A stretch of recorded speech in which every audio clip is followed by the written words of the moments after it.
अगर आपको मैं देखता हूँ, तो सबसे ज़्यादा मुझे क्यूरियोसिटी इस बात की होती है कि सबसे पहले एक सक्सेसफुल सीए करियर, उसके बाद you went into a community building, उसके बाद you became the venture capitalist.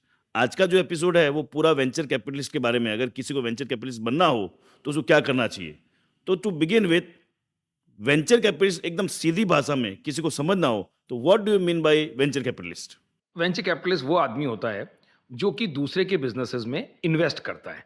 So basically आप यदि ऐसे स्टार्टअप हो या ऐसे फाउंडर हो कि जिसने अभी अपना काम चालू किया है लेकिन आपके पास अपनी कैपिटल नहीं है, तो व्हाट क्या करते हो, पहले लेवल के ऊपर तो एंजल इन्वेस्टर्स आते हैं, लेकिन उसके बाद में जब आप थोड़ा सा ग्रो हो जाते हो, आपका गो टू मार्केट परफेक्ट हो जाता है या आपके पास में दूसरा सब रिसोर्सेज क्रिएट हो जाते हैं, रेवेन्यू भी चालू हो जाती है, तो फिर वेंचर कैपिटलिस्ट आपके पास में आते हैं जो कि आपके बिजनेस में इन्वेस्ट करते हैं, आपको आगे लेके जाते हैं और वो सफ़र फिर 3 लेवल, 4 लेवल, 5 लेवल का इन्वेस्टमेंट होता है और उसके बाद में फिर वो सफ़र आगे जाता है और बाद में वही कंपनियाँ, प्राइवेट इक्विटी उनमें आती है, वही कंपनियाँ जिनमें कि बाद में लिस्टिंग भी होती है। तो ये एक रोल होता है, बहुत इंपॉर्टेंट रोल होता है वेंचर कैपिटलिस्ट का। ये 3 स्टेज होते हैं, सीड फंडिंग हो गया, एंजल इन्वेस्टर हो गया और फिर आता है वेंचर कैपिटलिस्ट। तो एकदम सिंपल लैंग्वेज में समझना चाहूँ तो तीनों के बीच में बेसिक डिफरेंस क्या है? स्टेजेस डिफरेंस है। तो यदि मैं आपको ये समझाऊँ तो यदि कोई भी आदमी अपना व्यापार चालू करता है, तो पहले कौन लोगों से लेता है? फ्रेंड्स एंड फैमिली से पैसा लेता है, वो पहला लेवल होता है।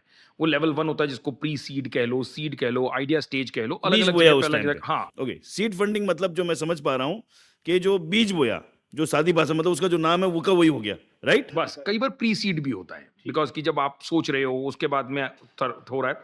फिर आती है सेकंड स्टेज, उसके बाद की स्टेज जो कई लोग करते हैं, कई लोग नहीं, इंक्यूबेशन सेंटर, कि जहाँ पे आप एक इंक्यूबेट हो रहे हो या एक्सेलेरेटर प्रोग्राम से आप रन थ्रू होते हो। कई लोग जैसे मान लो आईआईटी के एक्सेलेरेटर प्रोग्राम्स होते हैं, इंक्यूबेशन प्रोग्राम्स होते हैं या फिर किसी के और एक्सेलेरेटर प्रोग्राम्स होते हैं, डिफरेंट डिफरेंट है पूरी दुनिया में, हिंदुस्तान में बहुत बढ़िया बढ़िया।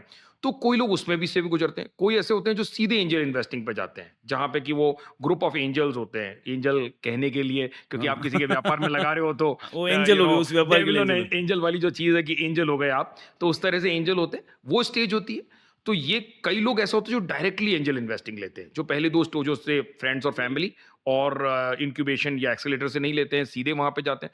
उसके बाद की स्टेज आती है जहाँ पे कि एंजल नेटवर्क्स पार्टिसिपेट करते हैं।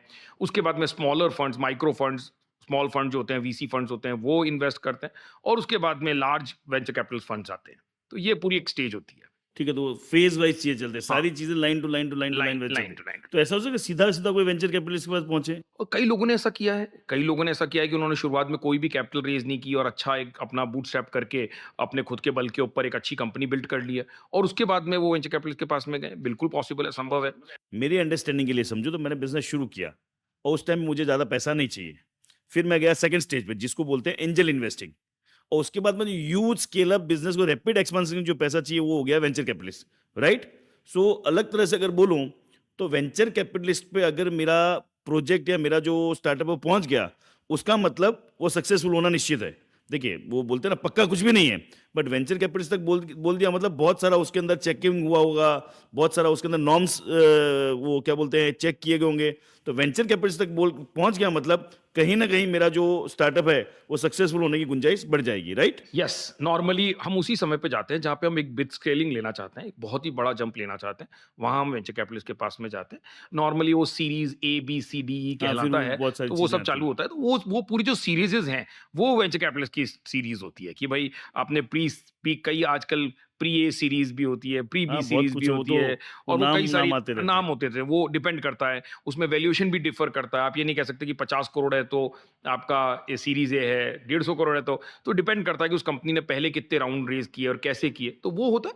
और ये सीरियस मनी होती है, बिकॉज़ नॉर्मली जो वेंचर कैपिटलिस्ट होते हैं, वो अपने एलपीज़ से, लिमिटेड पार्टनर्स से पैसा लेके आते हैं। वो पूल ऑफ मनी करते हैं, 400-500 करोड़ रुपए, 1000 करोड़, 2000 करोड़, जैसा आपका फंड है और उसके बाद में वो होता है, तो वो एक बहुत ही थॉटेड कॉल लेते हैं और इस तरह के जो वेंचर कैपिटलिस्ट होते हैं, वो केवल पैसा नहीं लेके आते, अपने साथ में एक इंटेलिजेंस लेके आते हैं, एक समझ लेके आते हैं, नेटवर्क लेके आते हैं, तो वो भी पूरी चीज़ होती है। तो ये एक सीरियस मनी होता है मतलब। ऐसे भी कहते हैं कि वो नॉर्मल स्टार्टअप में 100 स्टार्टअप होते हैं, उसमें एक सक्सेसफुल होता है, तो गारंटी कुछ भी नहीं है, बट वेंचर कैपिटलिस्ट तक पहुँच गया, उसका मतलब उसके सक्सेस होने के चांस बढ़ जाएँगे। हाँ, लेकिन हाँ, बिल्कुल, क्योंकि आप ये मैं नवीन भाई बहुत अच्छा सवाल किया आपने। मेरे को लगता है कि 100 में से केवल 1% कंपनियां, बल्कि मैं शायद गलत भी नंबर ले रहा हूँ, हो सकता है 500 में से एक कंपनी जो है वीसी तक हिट कर पाती है, वो लेवल रहता है स्टार्टअप्स का। तो मतलब आप ये समझ लीजिए कि यदि आप उन 500 में से एक कंपनी हो, 500 स्टार्टअप में से एक स्टार्टअप हो, तो certainly it's a great thing to, हाँ, बिग अचीवमेंट, बिग अचीवमेंट।